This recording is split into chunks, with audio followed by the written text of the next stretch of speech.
Et là je me dis, j'aurais dû faire un trigger warning au début de cette vidéo, faire un trigger warning Sarah J Maas, parce que bah voilà, c'est nécessaire.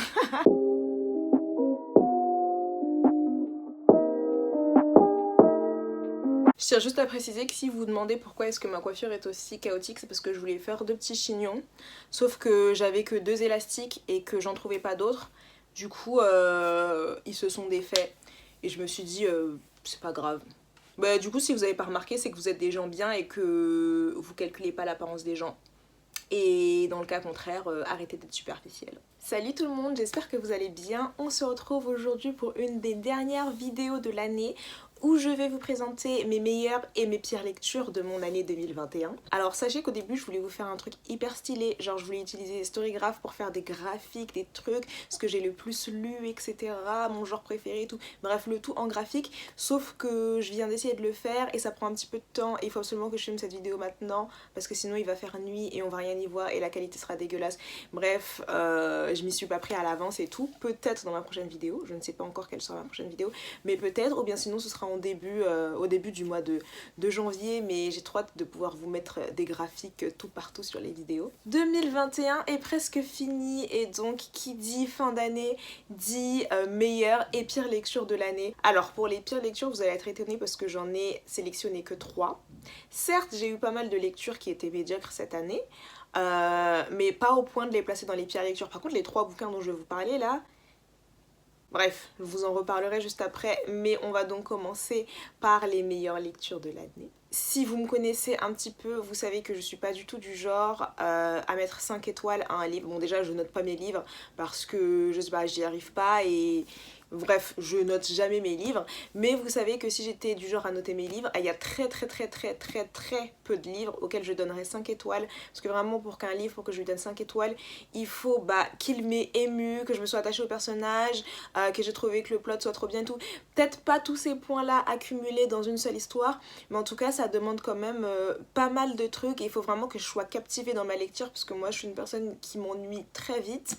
Que j'ai envie de découvrir la suite s'il y a une suite et quoi d'autre, ah oui, et que je pense au livre après l'avoir terminé. Du coup je pense que vous ne serez pas surpris que je vous présente en premier, même s'il n'y a pas d'ordre, la 5e saison de NK Gémissin. Vous ne serez pas surpris étant donné que je vous bassine avec ce bouquin depuis le début de l'année 2021, parce que je l'ai lu en février ou en mars je crois, mais ce livre est tellement bien, enfin c'est typiquement le livre que je me vois relire et à chaque relecture tu découvres de nouveaux indices, de nouvelles choses qui étaient cachées, des indices sur ce qui va se passer pour la suite, etc.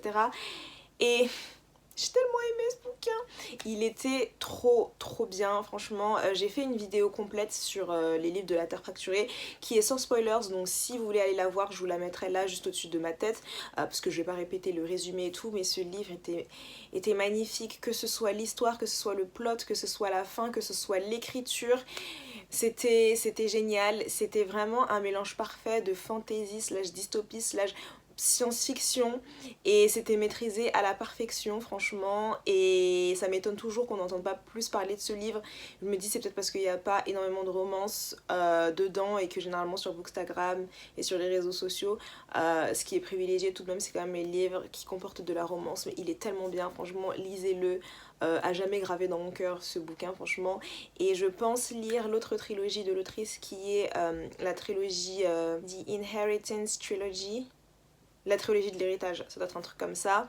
J'avais déjà lu le premier tome, mais vraiment N.K. Jemisin, je pense qu'elle est en lice pour devenir une de mes autrices préférées. Le deuxième livre, je pense que vous ne serez absolument pas surpris parce qu'il est resté pendant des mois et des mois derrière moi dans ma bibliothèque, que je l'ai cherché en relié absolument partout parce que j'ai loupé le coche et que quand il est sorti, les versions reliées étaient très rares et elles sont parties hyper vite et donc il ne restait que les brochets, mais j'ai tellement aimé ce livre qu'il me le fallait absolument en relié et je ne l'ai toujours pas trouvé, du coup je l'ai acheté en relié en anglais.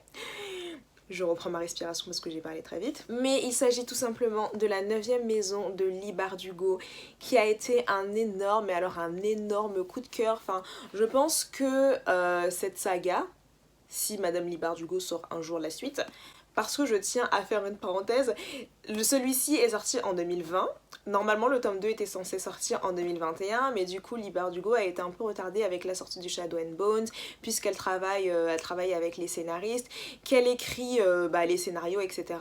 Et du coup elle a été retardée sur ça, surtout qu'il y a eu la suite de Rule of Wolves, etc. etc.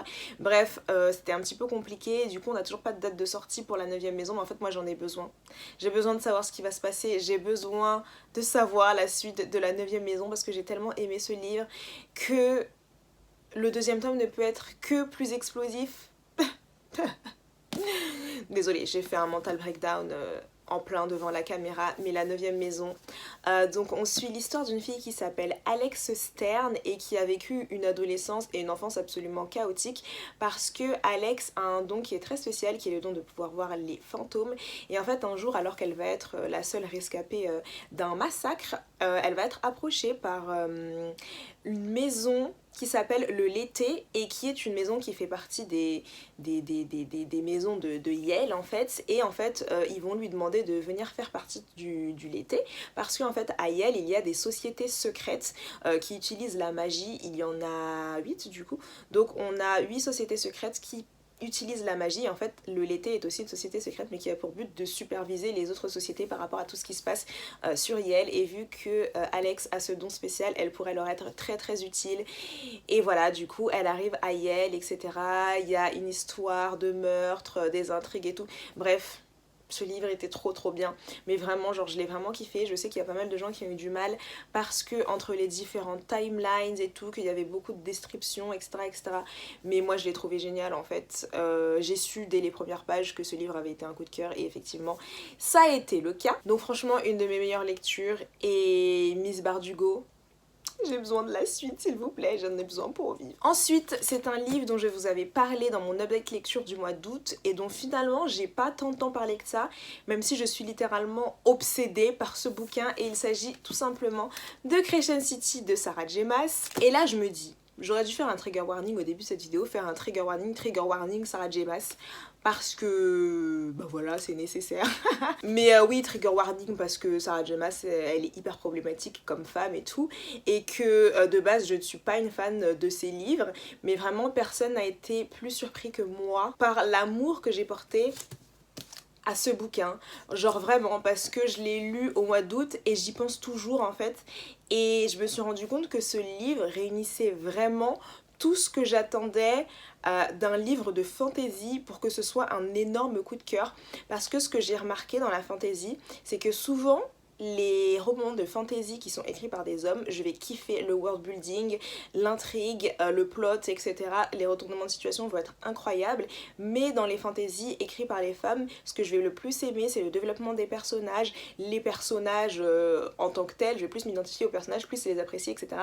Et en fait le truc c'est que j'avais jamais, avant de lire Crescent City, lu une fantasy plus ou moins qui réunissait les deux, et c'est exactement ce que j'ai trouvé dans Crescent City, parce que concrètement dans ce livre on a tout, t'as le world building, t'as la romance, t'as le plot, t'as les retournements de situation, et voilà en fait. Donc dès que, pareil c'est comme la 9ème maison, dès que j'ai lu les premières pages j'ai su que ça allait être un énorme coup de cœur, et effectivement ce livre ne m'a absolument pas déçue, tout en sachant qu'une de mes copines l'a terminé il y a pas très longtemps et que du coup elle faisait que de me faire des updates, et ça me rappelait tout ce que moi j'avais vécu pendant ma lecture de Crescent City. Et bah voilà, donc mon obsession pour Crescent City est en train de remonter là, et je me dis vraiment tellement hâte que le tome 2 sorte. Mais vraiment ce livre a été un énorme coup de cœur. Je sais pas ce que je peux dire de plus. Et honnêtement je pense que si la suite est dans la même lignée, il y a totalement moyen que cette saga devienne de mes sagas de fantasy préférées. Voilà, c'est tout ce que j'avais à dire là-dessus. Puis je ne peux bien évidemment pas faire cette vidéo sans vous parler de l'Empire Ultime de Brandon Sanderson, que j'ai lu encore une fois en début d'année. J'ai toujours pas lu la suite, mais il faut vraiment que j'y m'y mette. C'est juste que je sais que c'est hyper long et tout, et vu que j'ai des lectures plus urgentes, je repousse à chaque fois ma lecture, alors que je sais que ça va être super bien. Mais l'Empire Ultime, encore une fois, il était absolument génial. Le world building est incroyable, le système de magie est incroyable, et pour une fois, ce qui m'a beaucoup étonnée, c'est que je me suis beaucoup attachée aux personnages, alors que j'ai un petit peu du mal en général dans les romans qui sont écrits par des hommes en fait à m'attacher aux personnages, alors que là enfin J'ai accroché tout de suite et vraiment je comprends pourquoi est-ce que ce livre est considéré comme un monument de la fantasy et que il est aussi apprécié et pourquoi est-ce qu'il est sur quasiment toutes les chaînes des américaines et tout. Je le vois beaucoup moins passer sur le booktube français mais il en vaut tout autant le coup. Donc franchement je vous le conseille à 100%, il est trop bien. C'est l'histoire en fait d'une fille qui est orpheline et qui va apprendre qu'elle a un pouvoir en fait qui est le pouvoir de manier les métaux, parce que dans ce livre là c'est la magie des métaux et en fait elle va rencontrer un espèce de bandit qui est un peu connu par tout le monde et qui a pour idée folle de renverser l'empire ultime parce qu'ils évoluent tous dans une dictature. Ce résumé était hyper bancal, mais encore une fois, j'en ai déjà parlé sur ma chaîne, donc j'essaierai de vous mettre la vidéo juste au-dessus de ma tête. Mais vraiment, ce livre était incroyable, faut vraiment que je lise la suite. Brandon Sanderson, je comprends beaucoup mieux pourquoi est-ce que tout le monde dit que c'est un génie de la fantasy, parce que oui, c'est totalement le cas. Et vraiment, Brandy Sandy, comme je l'ai dit, un de mes objectifs de 2022, c'est de lire le plus de livres de lui, que possible. Genre je sais que j'ai Elantris dans ma bibliothèque que je veux absolument lire, il faut absolument que je finisse Mistborn, je veux lire les archives de Rochard et je crois qu'il a sorti un roman de science-fiction young adulte il n'y a pas très longtemps et ça aussi il faut que je m'y mette. Donc j'espère et je déclare que 2022 sera une année Brandy Sandy. Ensuite, nous avons La vie rêvée des chaussettes orphelines de Marie Vareille que j'ai lu il y a pas très longtemps. Encore une fois, je vous en avais déjà parlé dans un update lecture, mais vraiment ce livre était tellement, mais alors tellement bien. C'est un feel good, mais comme j'ai dit, un feel good qui est en fait un feel bad parce que j'ai fait que pleurer pendant que je lisais ça, mais genre vraiment, et je m'y attendais pas du tout parce que j'ai tellement pas l'habitude de lire des contemporains que j'oublie en fait que souvent quand tu lis des contemporains, c'est beaucoup plus proche pardon, de ta réalité et que tu peux beaucoup plus t'identifier au personnage et tout, et c'est totalement ce qui s'est passé avec ce livre. Donc dans La vie rêvée des chaussettes orphelines, on suit l'histoire de Alice qui en apparence va bien, alors que en fait elle va pas du tout bien, enfin elle doit prendre des somnifères pour dormir, elle a des tocs, etc. Et en fait c'est une américaine qui vient d'arriver à Paris, il lui faut absolument un job et elle va trouver un emploi dans une start-up qui a pour but de réunir toutes les chaussettes orphelines du monde. Et en fait au fur et à mesure qu'on va suivre l'histoire de Alice, on va comprendre pourquoi est-ce qu'elle est comme ça, quelle tragédie s'est passée dans sa vie, etc. Et c'est trop bien, enfin on alterne sur 2 timelines, on suit en fait toute l'enfance et l'adolescence de Alice et après aussi sa vie du coup quand elle arrive à Paris. Et vraiment ce livre était trop bien en fait, c'était vraiment un livre doudou qui m'a émue vraiment très fort. Donc définitivement un livre que je me vois relire, et Marie Vareille c'est vraiment une de mes révélations en autrice française de ces dernières années parce que Le syndrome du spaghetti, j'avais trouvé ça génial, et La vie rêvée des chaussettes orphelines c'est pareil, et j'ai son 3e roman qui est sorti il y a pas très longtemps qui est Ainsi gèlent les bulles de savon, et là aussi j'ai très hâte de lire, mais franchement ce livre je vous le recommande de tout cœur, lisez-le parce qu'il est vraiment génial. Puis nous avons encore du Sarah J Maas, mais je vous avais prévenu qu'il y avait un énorme trigger warning. Et du coup, bien évidemment, le livre que je vais vous présenter, j'espère que vous pensez pas que c'est à Cotard, parce que c'est Ako SF, qui est le dernier livre de la saga qui vient de sortir. Et voilà. Si vous vous demandez pourquoi est-ce qu'il y a autant de post-it,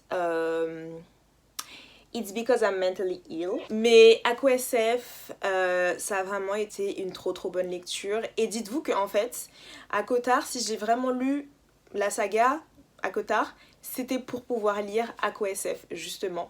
Parce que j'étais intriguée, parce qu'on m'avait dit que ça parlait de guérison, d'une héroïne qui était en dépression, etc. Et moi je me suis dit... That's my girl. Donc en fait j'ai clairement lu à Cotard, enfin j'ai repris ma lecture à partir du 2 pour pouvoir arriver à Ako SF en fait. Et clairement il did not disappoint parce que le personnage de Nesta c'est devenu un de mes comfort characters, donc voilà. Ako SF c'est un des premiers et un des seuls d'ailleurs livres que j'ai lu qui traitait vraiment l'évolution d'un personnage autant en détail, qui traitait autant le sujet de la dépression et tout, et qui faisait qu'on pouvait avoir un tout autre regard sur un personnage. Et juste j'ai trouvé ça incroyable. Enfin, je sais qu'il y a des moments j'étais au bord des larmes, je vous remets encore le nombre de post-it que j'ai mis dedans parce que vraiment il y a beaucoup trop de post-it, mais genre les post-it en rose c'est les moments que j'aime trop, les post-it en bleu c'est tout ce qui touche à la dépression, les post-it en en jaune, c'est tout ce qui est smutty scenes. Les post-it en orange, c'est tout ce qui m'a énervé. Mais enfin voilà, j'étais trop impliquée. J'ai fait une relecture d'ailleurs au mois de novembre.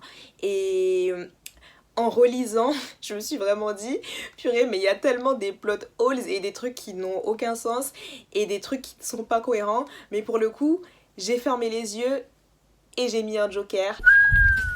C'est ce qu'on appelle le chaos total.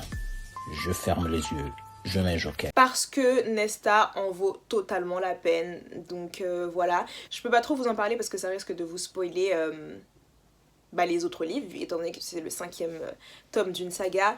Mais vraiment, je sais que cette lecture elle restera toujours marquée quelque part dans mon cœur. Et vraiment Nesta suprématie. Mais ça je vous le répéterai toute ma vie je pense.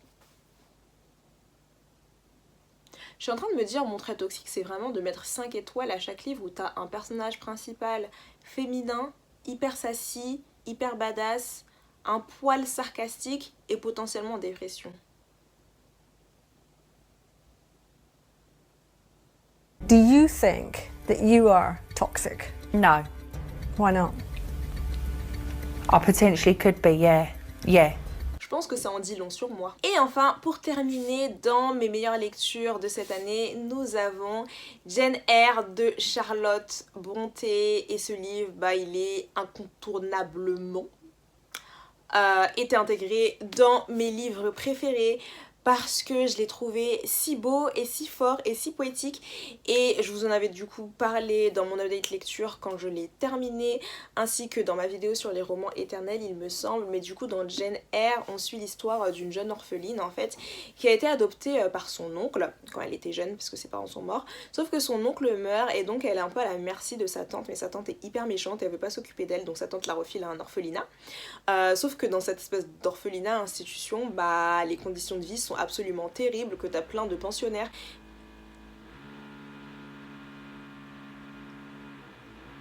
C'est une blague.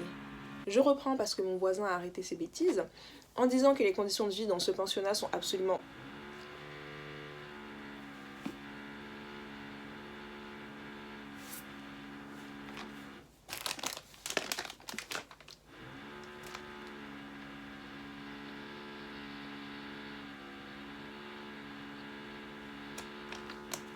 Cinq mois qu'il a emménagé et il fait toujours des travaux chez lui, je comprends pas.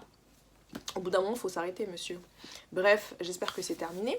Je disais donc que les conditions de vie dans le pensionnat sont absolument horribles et qu'il y a plein de pensionnaires qui meurent et tout. Mais en fait, mis à part ça, et mis à part le fait que les maîtresses sont hyper méchantes, que le directeur est hyper méchant et tout, et Jane, elle finit quand même par s'en sortir et en fait... Malgré toutes ces épreuves, elle a toujours cette bonté d'âme, cette bonté de cœur, elle veut toujours autant aider les gens et tout. Et du coup à ses 18 ans, elle part du pensionnat pour devenir institutrice et elle se retrouve au manoir de Monsieur Rochester qui recherche une institutrice pour sa filleule. Donc elle va aller dans ce manoir et vous vous en doutez bien, les deux vont commencer à développer des sentiments les uns pour les autres et tout. Et t'as une petite ambiance assez gloomy, assez dark, mystérieuse et tout, parce que c'est un truc qui se passe pas vraiment dans la lande comme ça pourrait l'être pour Léo du Hurlevent, mais voilà, ça reste quand même un petit peu dark et mystérieux. Et vraiment ce livre je l'ai trouvé génial. Je sais que c'est typiquement un livre que je voudrais relire et relire, et étant donné que ça a été écrit au 19e siècle je crois, bien évidemment t'as quand même une petite plume, des petits insights religieux, et moi j'aime beaucoup parce que ça me parle et que je trouve ça très très beau et très poétique, surtout de la manière dont c'est retranscrit dans le personnage de Jane. Donc franchement énorme coup de cœur sur celui-ci. Voilà concernant mes meilleures lectures de 2021, vraiment tous les livres qui ont constitué des énormes coups de cœur et que je pense relire. Passons donc à la deuxième partie, parce qu'il n'y a pas beaucoup de livres, il n'y en a que 3, mais j'ai des trucs à dire sur ces bouquins. Le premier, et potentiellement celui sur lequel je serai le moins énervée, ce sera Raison et Sentiment de Jane Austen. Et tout simplement parce que ce livre m'a plongée dans un énorme reading slump, parce que je me suis forcée à le lire en fait. Je vous explique. Déjà je l'avais lu pendant mes vacances de février où j'étais partie en Normandie et tout, parce que Lola m'avait dit qu'il était super bien et tout, qu'elle avait trop kiffé, et vu que elle lit beaucoup de classiques et que en général moi j'aime bien les classiques et que j'avais vraiment envie de me remettre dans les classiques, je me suis dit why not. Sauf qu'en fait je me suis forcée à le lire parce que à chaque fois on me disait non mais ça s'améliore vers la fin, tu verras. Et en fait j'aurais clairement pas dû me forcer à lire parce que après avoir terminé ça j'ai grave eu du mal à me mettre dans la lecture de quelque chose d'autre. Mais vraiment j'ai eu beaucoup trop de mal. Donc Jane Austen, je t'aime et tout, mais là c'était pas possible. C'était lent et il se passait rien dans ce bouquin et je sais pas, j'ai pas du tout accroché, que ce soit avec les personnages, que ce soit avec l'histoire. J'ai trouvé ça hyper boring. En ce qui concerne les deux autres livres, je ne les ai pas en physique parce que y en a un que j'ai lu sur Kindle et l'autre que j'ai revendu parce que rien que le fait de le voir dans la bibliothèque m'énervait énormément. Je pense que pour le premier vous l'aurez deviné, mais il s'agit de The Atlas Six de O.T.V. Blake. Et ce bouquin, je m'attendais tellement à l'aimer, mais vraiment parce que le résumé était tellement prometteur en fait. C'est l'histoire de 6 personnages, de 6 personnes qui ont tous des dons différents en fait. C'est de la fantasy, enfin une espèce de monde fantasy / fantastique. Et en fait chacun a un pouvoir particulier et tous les 6 vont se voir approchés par une personne qui est le représentant d'une société secrète en fait, qui a pour but de les amener vers le chemin de l'excellence. Bref, c'est un peu un truc en mode Secret History de Donna Tartt, vous voyez. Sauf que t'as plus de diversité et t'as des personnages LGBTQ. Donc je me suis dit franchement, il y a grave moyen que ça puisse me plaire et tout. J'ai commencé le livre, je me suis dit pourquoi pas. Attendez parce que j'ai pas terminé le résumé parce que comme d'habitude je suis chaotique. Donc ils se font approcher par ce représentant de la société secrète pour les emmener vers le chemin de la gloire et de l'excellence et tout. Sauf que en fait ils sont 6 à être approchés mais à la fin ils ne seront plus que 5 parce qu'ils devront prendre la décision d'éliminer un de leurs camarades. Et donc quand j'ai commencé je me suis dit ouais pourquoi pas et tout, ça peut être pas mal. Déjà j'avais été choquée parce que la plume était vraiment de qualité, et je m'y attendais pas forcément. Et donc je me suis dit ouais franchement why not et tout. Et en fait les premières pages j'étais hypée, j'étais dans le truc et tout. Mais à partir de la 50e page je me suis dit je sens que ça va pas être un coup de cœur ce bouquin.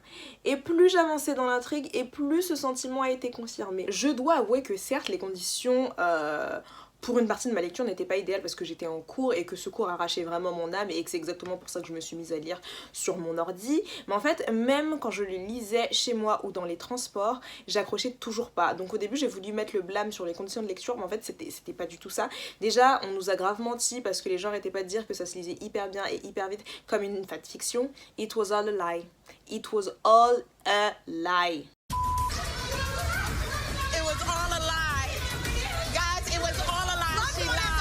Et du coup je m'étais posé la question, je me suis dit est-ce que les gens aiment vraiment ce livre ou bien ils font semblant de l'aimer parce qu'il est un peu edgy et different. Parce que ce livre c'est vraiment l'incarnation du livre qui se veut edgy et different.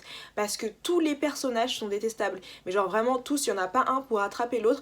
Il y a peut-être le personnage justement que tu soupçonnerais le moins de pouvoir aimer qui est en fait le moins détestable de tous. J'ai bien compris que le but ce soit des personnages gris mais en fait ils étaient tous insupportables, condescendants, prétentieux, je pouvais pas me les saquer, ils avaient l'air de pas avoir d'émotions, ils tissaient pas de relations en fait les uns avec les autres ou même avec d'autres personnes, du coup c'était hyper bizarre mais par contre ça les empêchait pas de tous s'envoyer en l'air les uns avec les autres, c'était trop bizarre. Et le truc c'est que j'ai compris ce que l'auteur voulait faire, voulait montrer que le monde était cruel, que les humains sont cruels, assoiffés de pouvoir, que quand ils sont face au pouvoir ils changent, ils sont prêts à tout pour en obtenir plus, etc.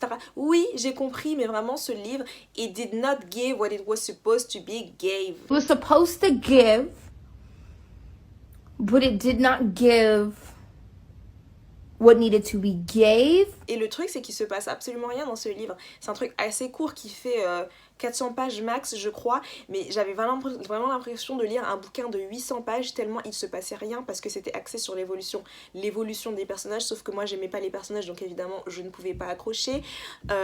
C'était trop chelou parce qu'on avait des descriptions quasiment de rien mais par contre les contemplations sur la psyché et les sentiments des personnages on en avait sur des pages et des pages. Le système de magie je pense que ça a dû être ce qui m'a le plus irrité parce que c'était un système de magie qui était basé sur la physique et du coup t'avais 10 000 conversations conversations et 10 000 descriptions sur la physique quantique, sur les atomes et tout, et j'étais en mode, écoutez, I'm stupid, d'accord? J'ai arrêté les maths en seconde, je ne fais pas tout ce qui est physique quantique, etc. Je peux pas, genre mon seul neurone se battait en duel pour essayer de comprendre et je trouvais pas ça intéressant en fait. Du coup, bah ça rendait la chose encore plus lourde et inintéressante. Mais en fait, le tout était tellement abstrait qu'il y avait rien de vraiment concret dans cette histoire. J'avais l'impression d'être plongée dans un trou noir.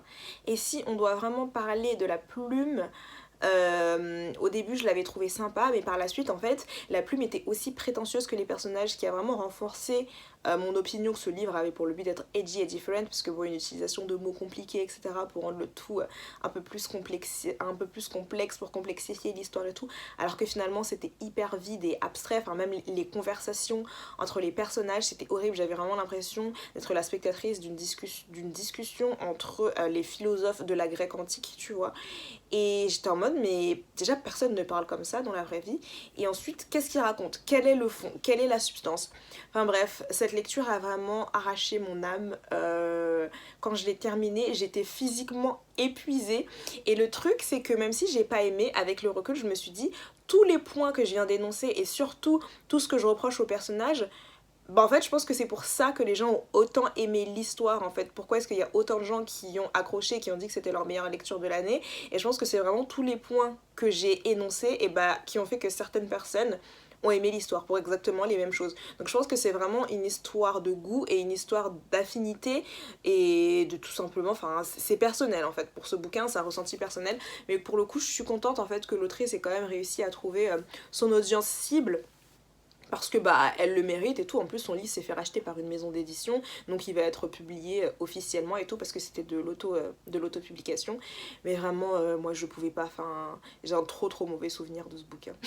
J'ai presque envie d'arrêter la vidéo là et de vous dire, est-ce que vous voulez deviner quel sera le dernier livre? Est-ce que vous voulez deviner et je vous fais une vidéo spéciale juste sur ce bouquin?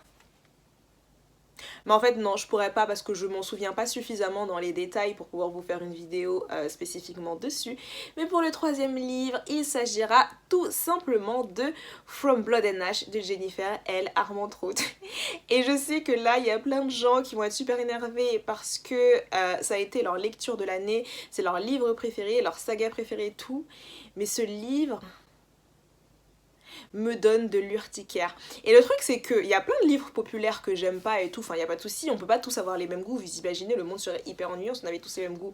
Mais vu que celui-ci il vient d'être traduit il y a pas très longtemps par De Saxus, je le vois absolument partout, et non seulement la traduction du titre qui est Le sang et la cendre, ça me yombe et ça me donne envie d'en découdre, en plus le fait de voir ce livre partout et de voir que les gens sont vraiment à fond dans ce livre, je suis en mode s'il vous plaît, arrêtez. Et je pense que sur TikTok, il n'y a pas l'option de bloquer certains mots, parce que sinon j'aurais vraiment bloqué From Blood and Ash et Le sang et la cendre, parce que je ne peux plus me voir ce bouquin. Et le pire, c'est que je comprends pourquoi ce livre il est populaire, parce que c'est de la fantasy, enfin c'est de la romantasy, t'as de la romance, t'as un mec avec des yeux qui brillent, une meuf supposément badass et tout, du coup the girlies are losing it, etc. Je comprends, genre vraiment je comprends, chacun ses goûts, etc. Je comprends quelle était l'audience cible, pourquoi et comment ça a atteint son audience et tout, et genre tant mieux et tout. Mais vraiment, quand je repense à ce livre, j'avais l'impression d'évoluer dans une fièvre, j'avais l'impression d'avoir 45 degrés de fièvre quand je lisais ce livre, tellement pour moi ça n'avait aucun sens et tellement c'était peu cohérent. Mais après, chacun ses goûts, hein. Une de mes meilleures potes, c'est un de ses bouquins préférés, genre elle a trop kiffé et tout, et enfin voilà, on s'entend très bien et tout, y a rien. C'est Dieu qui donne mon bébé. Ou... Mais c'est pas grave, écoute, hein. C'est pas grave, la vie de ma mère, c'est pas grave. C'est quoi? C'est Dieu qui donne mon bébé. Il y avait rien qui allait dans ce bouquin. Le personnage de Poppy, je l'ai trouvé... Je pouvais pas avec elle, genre vraiment, je n'y arrivais pas. Je voulais bien comprendre qu'elle était naïve, qu'elle avait jamais rien fait de sa vie et tout, mais par contre elle était vraiment stupide. À certains moments, je pouvais pas avec son personnage. Le personnage de Hawk, c'était encore pire pour moi. Ce mec, c'est un red flag ambulant, genre il était tellement cringe. La notion de consentement, il connaissait pas. Le nombre de fois où It's so inappropriate revenait dans le livre, franchement j'aurais dû le noter, parce que ça me donnait encore une fois envie de me battre, parce qu'en gros ils étaient dans des situations dans lesquelles ils il devrait pas être et tout, un peu steamy et tout. Elle était en mode oh là là, mais tu es tellement inappropriée. Et à chaque fois que je voyais le mot inapproprié, j'avais l'impression qu'on était en train de m'arracher un ongle. Les scènes steamy, un peu smutty et tout, et je les ai trouvées cringe à mort. Je ne verrai plus jamais le mot honeydew de la même manière à cause de ce livre. Il n'y avait pas de plot, littéralement il n'y avait pas de plot, hein. Les 3/4 de ce livre, c'est Poppy qui se fait plaquer contre les murs du château. Les conversations ne servaient à rien. Je